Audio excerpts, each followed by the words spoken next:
Hi, I'm Tim. Welcome to WatchBox, and thanks for logging on. Today we are waking up with watches, and as usual, everything you see on this show is for sale. If you wish to purchase or just inquire, reach out to me, tmosso at thewatchbox.com. If you're looking to trade or sell a watch, we love to build inventory. Reach out to me again if you wish to sell or trade a watch. tmosso at thewatchbox.com. We pay cash, we pay fast, we make the process easy, no upper limit on value paid. We will buy your whole collection. All right, let's jump into some absolutely unbelievable watches, starting with this beauty, launched in 2013 by Grubel. This is the double tourbillon 30-degree Technique Black DLC titanium, 47.5 millimeters. It's a big watch, but it is purposefully huge, as the timepiece incorporates a 5-day power reserve double tourbillon with power reserve indicator, and exactly what the name implies. Not one, but two coaxial tourbillon that actually spin at different rates. One is a 60-second tourbillon, one is a 4-minute tourbillon. So you can see there's a sapphire bridge that actually acts as the plinth on which all of the indices and numerals for the hours are mounted. You also have a scrolling minute, and this is represented by a cruciform sapphire cut that acts as the upper bound of the second tourbillon. So the one tourbillon that moves in 1-minute circuits, that's actually angled at 30 degrees. The other tourbillon, the 4-minute tourbillon, which is a little bit more like the tourbillon of Breguet's era, that is a slow scroller. Now it beats away at 21,600 vibrations per hour. We'll get really close here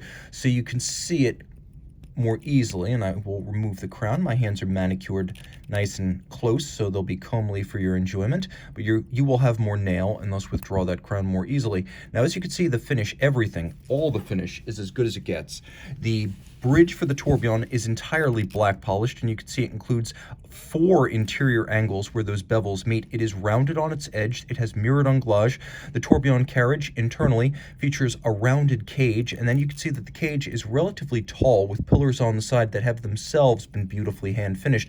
With Grubel, nothing is compromised. The watches cost what they cost because they are that good. And you can see on the reverse side even more detail. Now the timepiece does include multiple stacked barrels. That's how it manages such a long power reserve with 2 tourbillon regulators. You can also see that the underside of the tourbillon bridge has been finished to the same standard as the top, and there are many sharp angles where bevels meet on the interior surface of the rear, which has been frosted using a wire brush and then beveled on its edges. You can also see that the interior of the wheels on a Grubel, the interior of the wheels have been beveled, and then the spokes themselves have also been beveled, creating innumerable interior angles where those bevels meet on components that most other brands would not even bother to finish with more than a topical satin grain.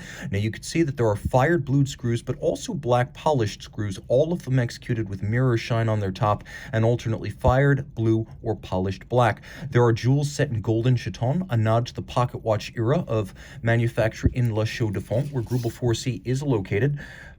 Robert Grubel and Stephen Forsey since 2004 building these spectacular watches with no more than 120 crafted each year and about that many employees to craft that many watches. One of the few places where you can say the ratio of employees to watches built is literally 1-to-1. And it is a huge watch, make no mistake. 47.5 millimeters, a lot of the beauty is in the depth of the movement, and you can see that it's possible to admire it at slant angles, whereas most movements are just visible from the top. A truly special piece, easy to wear, but make no mistake, you better be an extrovert to get away with this one. Now, if you're a little bit more of an introvert like me, perhaps you want something in a smaller case, in a more discreet white metal. How about something entirely unbranded? Well, launched in 50 pieces for 2019, made of white gold and 42 millimeters, this is the H. Moser & C Endeavor Tourbillon Concept Cosmic Green. It features a number of things that are emblematic of Moser. First, this lovely case, which is first machined and then hand finished to create these deep recesses in the case band that are polished to a mirror shine. You can also see that the bezel is concave, but it swells at 12 and 6, so it's almost like a piece of molten metal drawn out and then flash frozen. The dial is the famous Moser Fume fade, from light at the center to dark at the edge, and this is what they call a concept dial. No branding, no indices, no marks. It doesn't even say Swiss made. All you have are the hands and the tourbillon. And what a tourbillon. It is a flying tourbillon, so no upper bridge. You can see the Grubel has a bridge on top that blocks some of the view. Well, this tourbillon as you can see, rotates on bearings on the bottom, so it needs no upper pivot. As a result, you have an unencumbered view of that for which you've paid. You'll also note another refinement. In addition to being beautifully hand-finished, the tourbillon uses a double hairspring, 180 degrees apart. This is a system also used by MB&F and made by Moser for MB&F. By having two flat hairsprings 180 degrees apart, when one wants to beat fast, as a result of gravity, the other, in the opposite position, wants to beat slow, so it evens out the effect of gravity in any position, reclaiming the original intent of Abraham Louis Breguet, which was the tourbillon for the sake of chronometry. When you turn the watch over, you can see 50 pieces, a limited edition, and, I should say, a rather rugged movement with a sports watch base. Automatic winding with a magic lever bidirectional winding system. It has a 3-day power reserve in spite of the power-intensive tourbillon complication, and note it does feature a jewel in a golden chaton fixed by black polished screws, a nod to the pocket watch era of Moser production, and they were a formidable name in pocket watches, especially artisanal pocket watches during the 19th century and early 20th century. You can see on the wrist, it's a nice flat watch, 12.7 millimeters thick, so it will slide underneath the cuff, handsome, graceful, discreet for a tourbillon, and then of course you have a full deployant clasp, which is an unusual feature on a Moser, so nice to have right here. So, let's continue our avalanche of tourbillon. The parade continues with Audemars Piguet, and let me just say, I respect the Royal Oaks and the offshores, but this is the Audemars Piguet that I love. Approximately year 2000 E-Series Edouard Piguet Tourbillon. This timepiece is Audemars at its best. The classical dress watch virtuosity that really gained it its holy trinity status in the 40s, 50s, and 60s of the 20th century, and this watch is emblematic of that. Now, it's 46 millimeters from lug to lug, and it's just over 27 millimeters wide, so it's not a big watch. And it's a nicely proportioned watch, too, as it's just over 12 millimeters thick, so it's not as thick as it looks. It has a lovely and dramatically shaped and cambered sapphire. It's not easy to fit and then achieve water resistance with a sapphire like this, so Audemars Piguet taking the hard path in crafting this watch. The dial is a lovely rosette guilloche on the center with handsome rose gold Arabic numerals and then baton-style indices. Baton-style hands, rounded and polished, the quality of hand you would expect on a small independent brand product. You can also see that the tourbillon's upper bridge has been black polished on its top and rounded on its edge. There is a tri-spoke tourbillon that is free-sprung with a handmade overcoil, adjusted in 5 positions and beating away, we'll get as close as we can here, at 21,600 vibrations per hour. This is caliber, and you can see just how nicely rounded and beveled the edge of that bridge is. This is caliber 2871, which is based on the original Audemars Piguet tourbillon caliber from 1986, meaning this is related to the Maurice Grimm tourbillon automatique, though this model is a manual wind. You can see it gives up nothing in its architectural beauty or the poetry of its motion. As handsome as the original, but more visible than the Tourbillon Automatique, this one features a gilded movement, caliber 2871, 19 jewels, 5-position adjustment, 45 to 50 hour manual wind power reserve, and you can see everything is laid bare. You can easily see the barrel as well as the drivetrain. The reverse side of the bridge has also been elaborately hand-finished, and then the bridges themselves, as good as it gets, you have that rose gold gilding over the surfaces, and then you can see there are a number of sharp interior angles, particularly adjacent to the tourbillon structure. That cleft line where 2 bevels meet just highlights how broad the bevels really are. Some anglage is so broad you don't need a loop to appreciate it, and that's certainly the case here. As you can see, it's rounded, a mile wide, mirrored, and flawless. The type of anglage that's finished with wood, not a machining tool. Truly special stuff with engine turning on the reverse side of the tourbillon base. Throw this one on the wrist, it is very comfortable, and you can really get a better sense of how compact this watch is. It looks huge, but it doesn't wear that way, and you can see on my wrist it's a perfect fit. Even if you have a smaller wrist or a taste for traditional sizes, this is going to be the watch you want to own, wear, and enjoy. A really special piece, and anything but another Royal Oak. Now, if you like your non-round watches, but you want to own the non-round watch, then with all apologies to Cartier, Richard Mille, and Franck Muller, it remains the Jaeger LeCoultre Reverso. This is a model that came out at SIHH 2019, the Reverso Tribute Small Second Burgundy dial. A lovely and upscale look. It has a handsome burgundy metallic dial with applique rhodium-plated and diamond-polished indices, rhodium-plated Dauphine hands that are faceted down their center for better contrast, and then the titular small seconds. As ever, since 1931 and the first Reverso, we have a reversible case here. Since 2016, JLC has rolled out this rayon base, so the chassis is no longer engine turned internally. It has this wonderful justified left sunburst pattern. You have the gadroons or the strakes, and you can see just how beautifully rounded off the Reverso is. It's anything but a truly angular watch. While it looks square from the front, it's more complex when viewed in profile, with handsome Art Deco conical lugs, a lovely vaulted and rounded case flank, and then those gadron strakes wrapping themselves all the way around.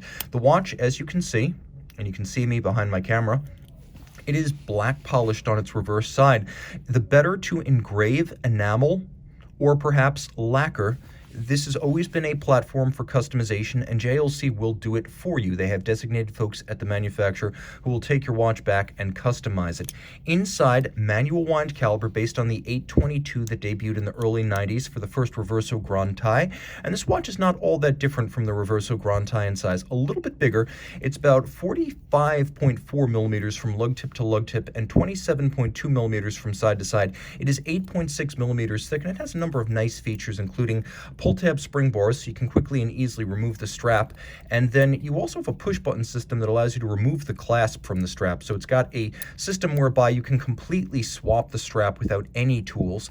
45-hour power reserve, manual wind, 21.6 beat rate, and it is free-sprung for durability, and it passes through the Master 1000 hours control, which is a test of more than just chronometry, also everything from water resistance to power reserve. And you can see since 2016, JLC has turned the case back into a slightly cambered and curved profile from its once Brancard-like flat reverse. This watch is very wearable, and as I mentioned with the Audemars Piguet, you need to see it on the wrist because non-round watches are difficult to understand unless you see them on a wrist. And here you can see the watch wears largely like a 39mm round watch. And we're not far from that with this Rolex Yachtmaster. A 40mm round watch represents the 16622, a model that launched in 1999 and quickly became the definitive Yachtmaster. The timepiece is 40mm in stainless steel, with the exception of a few key components.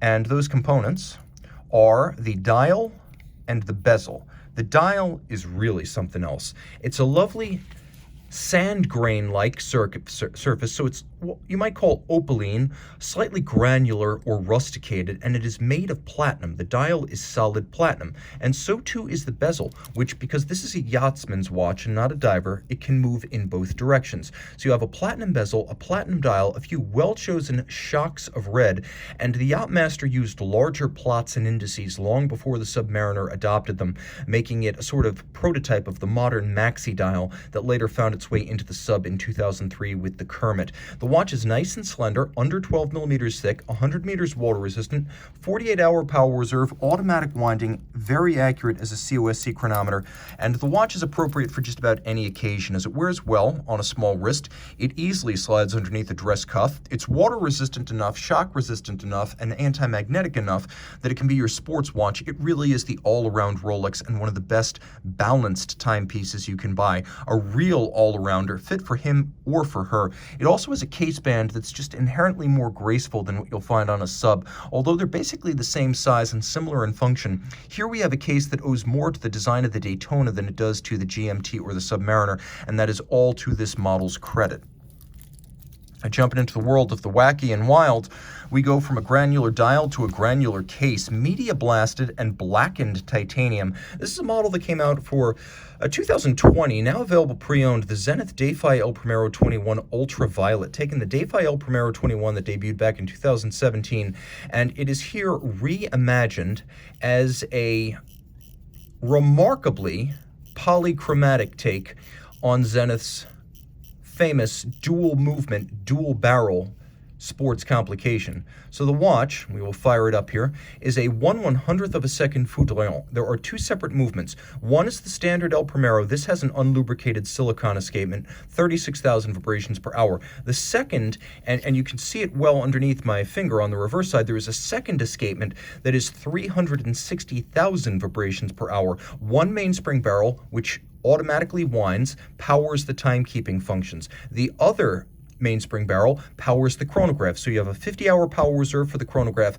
50 minutes for the chronograph, and they can operate independently, which is why I had to wind both parts of the watch when I started this. There's a power reserve indicator for the 50-minute chronograph, so you know when it's about to drop dead. You manually wind the chronograph, it automatically winds the time. The watch is 100 meters water resistant, so yes, it's swimmable. It's also quite well loomed, and we'll do a loom shot now. As you can see, very easy to view at night. This is a rare open worked, or perhaps I should say open wrought dial that is quite easy to read. And though it's 44 millimeters, don't let that scare you. It's only about 50 millimeters across the wrist, meaning this cushion case, which is actually derived from 70s Zenith, not from Hublot, not from TAG, but it wears quite well on my 16 centimeter circumference wrist. Make no mistake, it's big, and you don't buy a purple watch unless you want to get noticed. But this is a timepiece that can be worn comfortably, even on a smaller wrist than you might assume. I would say down to 14 and a half, 15 centimeters circumference, you're going to wear this watch well, and that is the ultraviolet. It is also a COSC certified Swiss chronometer, and it does what most legacy El Primeros cannot do. It has hacking seconds. This is something you will only find on the caliber 3600 and forward. Traditionally, the El Primero was not a hacking movement, but this one is. And it makes a wonderful sound because of that high rate secondary escapement. Let's talk about something affordable. Launched in 1996, this was one of 3 Omega Speedmaster reduced Michael Schumacher editions. Red for his Ferrari years, which were just starting back then, blue for his 2 championships with Benetton, and then yellow because he did briefly get his start at Jordan Grand Prix. So a wonderful collector's theme for 1990s Omega is to own the entire Schumacher set. The yellow, the blue, and the red. And this is a great example of the red. Now it features a lovely true tritium fade dial. This is the real deal, not Fotina. Red lacquer at center, white lacquered hand tips, and then yellow lacquered hands for the chronograph functions, hours, minutes, and seconds. Hesalite or thermoplastic crystal, 39 millimeter case. It is automatic winding because the Speedy Reduced is an automatic winder. Throw it on the wrist and you can see it cuts a handsome figure on a wrist of any size. This is the correct original Omega factory strap, red double strake with a contrasting stitch, and a handsome timepiece that can be honestly called a vintage watch today. This timepiece now 25 years old from the day it was debuted, not necessarily this exact example, but the model itself is 25 years old, and Omega shifted away from tritium in mid-1997, so you get a general idea. Launched in 96, tritium's gone in 97. This is an early example and a wonderfully preserved example of a Speedy Reduced Michael Schumacher, and let's face it, if you're going to own just one of the Schumachers, Jordan, Benetton, or Ferrari, you're going to own the Ferrari, and this is an excellent example. Now, I mentioned I respect the offshores and I respect the Royal Oaks, and I actually respect this more than most because this was an example of Audemars Piguet taking a chance. This is the reference 26480 Ti, and it came out at SIHH 2019, and AP wasn't really talking about this watch at first. It was a trial balloon for the direction the Royal Oak offshore chronograph could take and ultimately would take in the future, and that balanced dial, one of the first ever on an offshore for men, and the thinner profile were basically experiments with different directions, some of which were taken, some of which were not. What was taken? Well, the balanced dial, obviously, the reprofiled chronograph pushers and crown guards, and the general geometry changes of the hands and indices. What was not continued forward? The use of a Frédéric Piguet 1185. But this is the kicker. This watch, all in titanium with the Frédéric Piguet, does not use a modular chronograph caliber like a standard offshore, which means it's only 12.9 millimeters thick. The thinnest the Royal Oak offshores have been for men since the Scuba models with their JLC 891 calibers in the 2000s. So this is a watch that's 100 meters water resistant, grade 5 titanium. It's got a special place in the offshore's history and in Audemars Piguet's because it was a pioneer of a new style that would become ubiquitous later on. And you can see that the detailing is superb. You can see blue shoulder for the crown, blue shoulders for the chronograph pushers, the bezel gasket that separates the case from the bezel, that too is in blue to match the strap. So this watch, a wonderfully color coordinated set of blues and titanium hues, super light on the wrist with an ultra haute de gamme, hand adjusted, hand finished Piguet 1185, automatic integrated column wheel vertical clutch chronograph internally, and I think this watch has earned a loom shot. There you go, right there. It is a well-loomed watch and a big loomed watch, but it wears feather light because of the titanium. You want to see the reverse side? Why not? As you can see, they were doing things a little bit different with this model from front to back.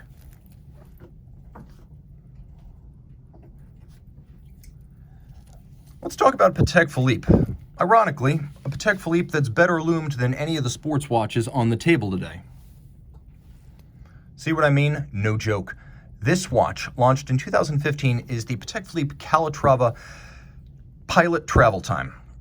5524G in white gold. It's a timepiece that's more of a what-if watch than a true recollection of Patek's own history. What if Patek had been deeply immersed in the aviator's watch world of the 1930s? And this is the answer. What you can't see, or at least can't see easily on screen, is that this dial too has that lovely sandpaper-like pebbly granular texture, which makes it uniquely beautiful. Just shy of navy blue, it's not quite that dark. There's a bit of cobalt blue here. You have lovely broadsword style hands for the hours and minutes, and then a counterweighted and white varnished seconds hand. You have a pointer date down at 6 o'clock. Some people mistake that for the seconds until they realize it's center second. And the watch is 60 meters water resistant, or twice a standard Calatrava. You can see that there are local and home time AM PM indicators, and then here you have quarter turn crowns that allow you to lock and unlock the travel time feature. 1 quarter turn to lock, 1 quarter turn to unlock, and you are able to hide that second time zone when you do not need it. You can also see the day-night transition taking place as I move that local hour hand through the 6 o'clock turn. So this is rare on a travel time watch to have both local and home time AM PM distinction. The watch is strong. As you can see, thrusting broad lugs and a massive case. This is a Calatrava that's not shy about mixing it up in the sports watch category. It has a lot of wrist presence. It's not a thick watch, as you can see. It's still elegant, graceful, and compact the way a Patek should be, but you can see that the watch has a lot of wrist stance. It really straddles my wrist and makes itself seen, whereas a standard Calatrava is all about discretion. We have white gold applique Arabic numerals on the dial, and I really tell people this is the Cadillac of pilot's watches. If you're deceived by the basic aesthetic and you're thinking Longines or maybe Zenith or IWC, you need to get close to this watch because that's where the magic happens, especially the texture of the dial. Case back fairly simple, a movement guarantee to run no worse than -3 + 2 seconds a day from the factory. Free sprung, 6-position adjustment, anti-magnetic silicone hairspring, automatic winder, 45-hour power reserve, and again you've got that 60-meter water resistance, which is incredibly uncommon on Calatravas, which are generally 30, 20, or none, depending on their complication. Aviator-style strap, contrasting stitch, brown calfskin, a lovely cross-hatching stitch, and then we have a handsome Clevis-style white gold counterweighted pin buckle designed to evoke the fixtures on vintage aviation gear, such as jackets and cargo pants. A very, very cool watch. I like applique Arabic numerals on my Patek Philippe watches, and I love white gold as a case material, so I'm talking about the 2017 Patek Philippe 5320G. It is based on the historic reference 2405, and from whence it gains those lovely triple strake tapered lugs. It has a strong double conical case band. You're combining the case band with the bezel, and as you can see, the case itself is remarkably expressive. It's a 40mm watch, but it has the presence of something larger. You can see it's a nod to history here, as we have a dramatically cambered sapphire, maybe the most dramatically box section profiled sapphire in Patek Philippe history, and the idea is to evoke plexiglass. We're talking about the kind of perpetual calendar display you would have seen on Patek watches in the 40s and the 50s, and we're getting the same type of crystal experience. We have applique blackened white gold Arabic numerals. We have an aperture style day and month. We have a radial style date. We have a leap year phase indicator and a day-night indicator and a moon phase that need not be adjusted but once every 122 years. It is a perpetual calendar, which means you will not have to make any adjustments until the year 2100, provided you keep it running. For me, the hallmark of this model is the lovely syringe hands on the lacquer dial. The lacquer is a wonderful eggnog, cream, eggshell, whatever you want to call it, ivory. We could probably agree on that. It is an absolutely gorgeous gloss, bottomless gleam. A very discreet and compact Patek Philippe marquee at 12 o'clock. And then you can see, as with the numerals, the hands have been blackened for better contrast. It is a center rotor automatic Patek Philippe perpetual calendar. And you can see that technically it is identical to the 5524G in terms of its accuracy, anti-magnetism, and its power reserve. But the watch does wear very differently. And as you can see here, we have a full deployant clasp. We're going to do a lume shot here, and I don't often do lume shots with dress watches. but this can give the 5524G a run for its money. And if you're wondering, why isn't the 10 fully loomed? Rest assured, it's supposed to be that way. These timepieces are very cool, and I have to say that on the wrist, it's probably got the coolest look of any Patek Philippe dress watch, and that's entirely down to the lugs. Now, it's true these lugs have fanned out across the collection a little bit for 2021, but aside from the historic 2405 that lent these lugs to this model, in the modern era, this is the watch that brought it back, and this dial is just to die for. You love the complication, the fine finish of the movement, and the name of the brand, but this is a watch you buy for its lugs and its dial. We're sticking with our oddly loomed Patek dress watches, and this is another standout. Do you know? Have you already guessed? I bet some of you have. Launched for 2020 in honor of the 2019 reopening of a revitalized Patek Philippe manufacture building, this is the Calatrava 6007A, a 1,000-piece limited edition in stainless steel. It probably has the strongest case lines of any Calatrava ever made. They are broad, integrated, massive, and as you can see, highly squared off from their tops to their side. The sheer of the case is remarkable, especially in juxtaposition to the domed profile of the almost flat bezel. This is a rather involved case design that almost steps over the line from dress watch to sports watch profiling, and it does have that sort of strength and intensity to it. It is not a small dress watch.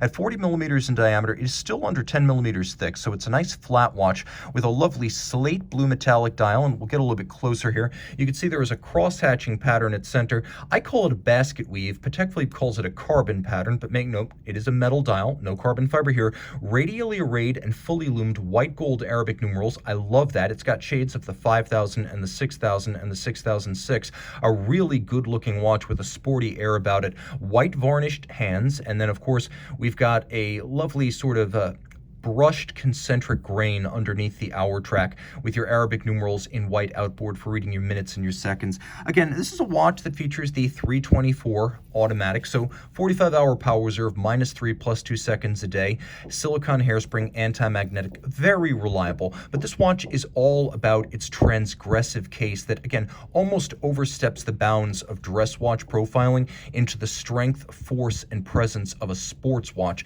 This is a very sporty dress watch from Patek Philippe.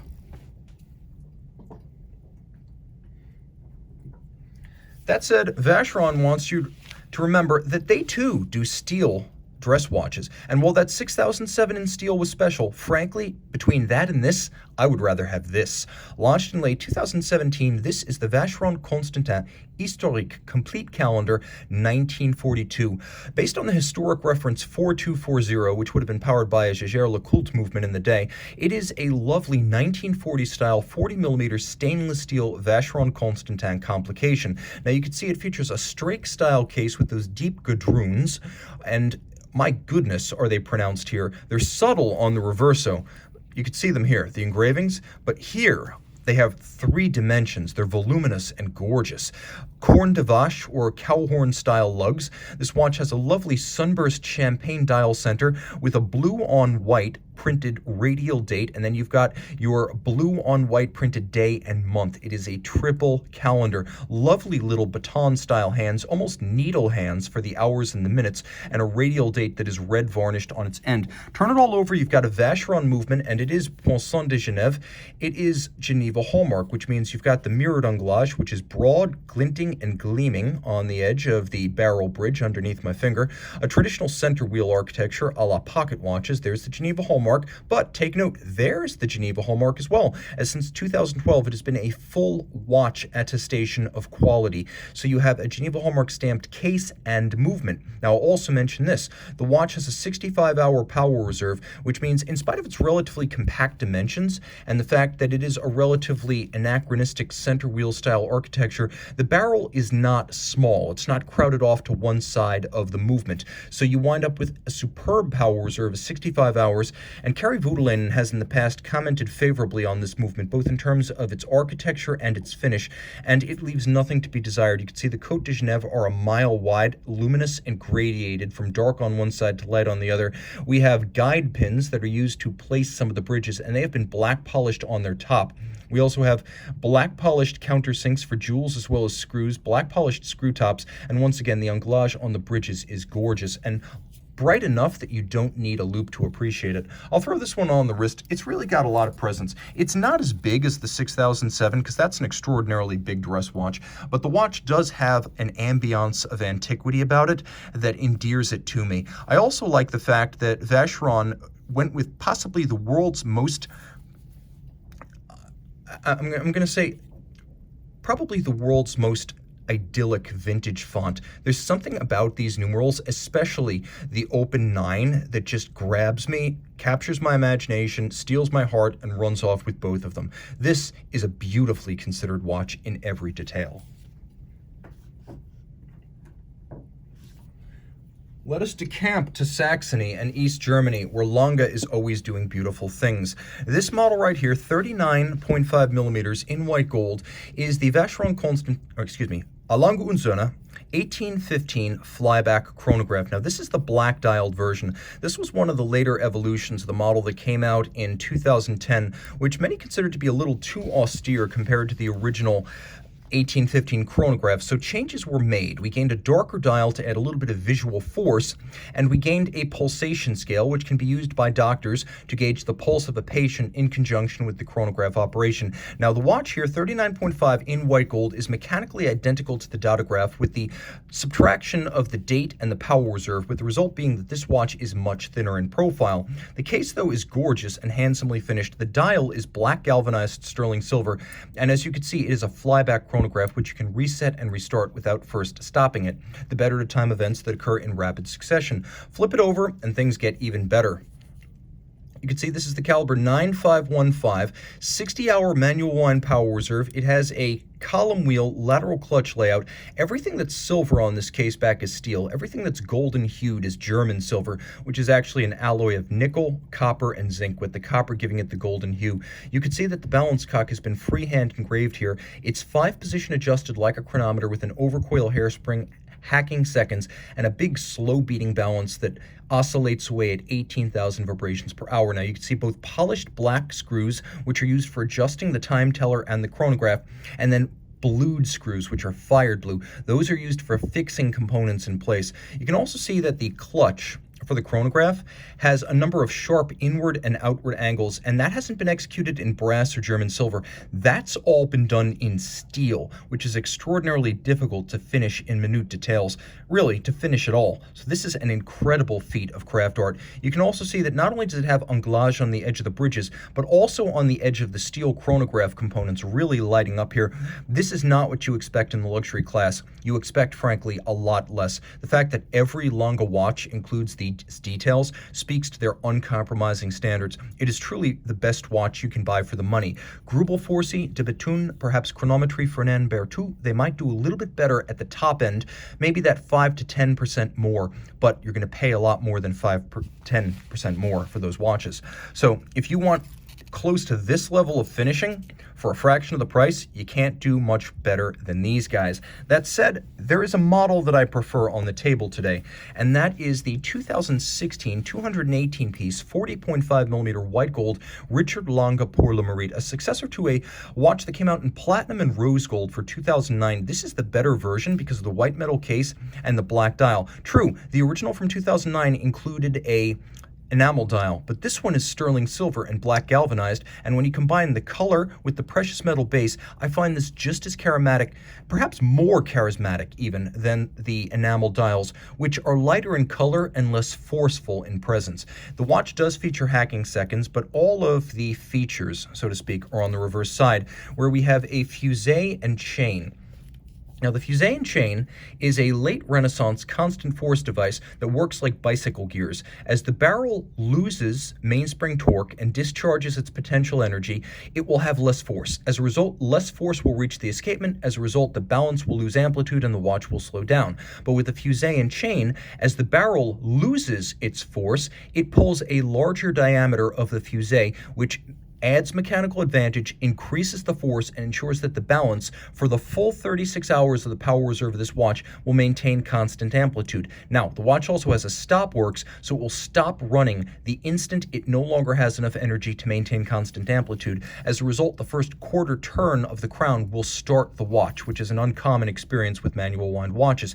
Now, here you can see the bridge over the Fusée and chain system has been partly skeletonized, so you can better see it in motion. The chain, which has 636 parts, is 20 centimeters long, 1/4 of a millimeter wide, and it can hold 2 kilograms suspended, so it is a very tough micro component. You can also see there's a lot of black polishing here, double freehand engraving on the balance cock and the escape wheel cock. You can also see black polish on the cover of the escape wheel cock, as well as the cover of the Fusée, the ratchet wheel atop the barrel, and the swan's neck regulator atop the balance itself. I promised you mirrored on anglage, here it is, as well as glasuta stripes, because we're not in Switzerland, they're not Côte de Genève, across the bridges. You get the jewel set in chaton, you get the black and the fired blue screws, the full package with this caliber L044. Again, we are getting darn close to Grubel 4C, Fernand Berthoud, and de Bethune finish in a watch that costs immeasurably less to put on your wrist. A truly special piece, and at 40.5 millimeters,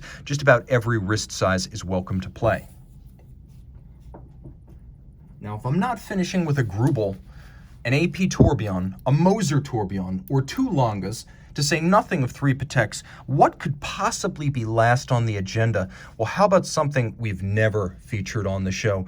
I've sung the praises of Parmigiani Fleurier, but rarely am I able to feature their peak complications, their apex predators. This watch is that. 30 pieces in platinum created for the 2006 model year, representing 30 years of Michel Parmigiani's watchmaking. This is the Kalpa XL Tourbillon Shiraskiro. This timepiece, the Shiraskiro, is 30 pieces limited edition, an 8-day power reserve indicator, tourbillon regulator, and elaborately finished. It is about 36 millimeters wide by 52 millimeters lug to lug, quite thin in profile, and immaculately finished in ways that other brands can't even imagine, much less execute. You could see the multiple tones, textures, colors, and focal planes of this movement. An 8-day power reserve, even with a tourbillon, and you can see the tourbillon lower bridge features, yes, a screw-fixed chaton, a nod to the pocket watch era of watchmaking in Fleurier, where Parmigiani is located. This one's serial number 11. That is my lucky number, 11, and all multiples of 11.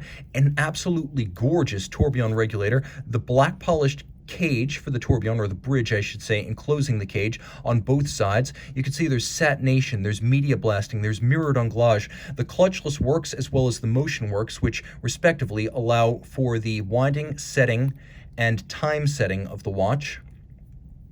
Visible on the dial side, and you can see that the clutch as well as the clutch spring have been immaculately satinated on their top. You'll also appreciate the fact that this watch is remarkably easy to wear. Though it looks big and 52 millimeters lug to lug might sound huge, it actually wears quite nicely because of the way the lugs are profiled.